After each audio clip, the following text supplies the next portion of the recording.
Müğənni Samirə Əfəndinin Astanada keçirilən beynəlxalq musiqi müsabiqəsinin finalında Ermənistan nümayəndəsinə 12 bal verməsi, daha sonra onunla qucaqlaşması müzakirələrə səbəb olub.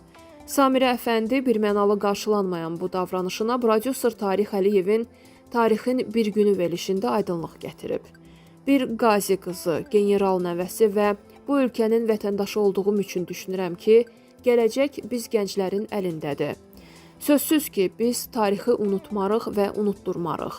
Prezidentimizin qurduğu sülh siyasətinin dalınca getməyə çalışıram. Mənə elə gəlir ki, ölkədən kənara çıxan və göz önündə olan hər kəs sülhə doğru kiçik körpülər qurmalıdır.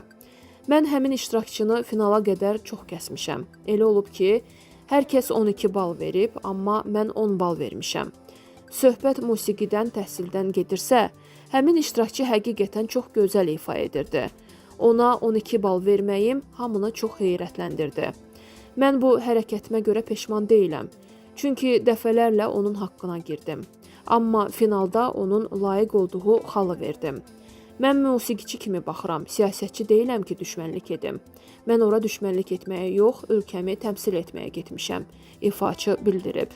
Qeyd edək ki, müsabiqənin final mərhələsində Azərbaycanı münsif qismində təmsil edən müğənni Samirə Əfəndi Ermənistan nümayəndəsi Saro Gevorkyana ən yüksək 12 balı verib.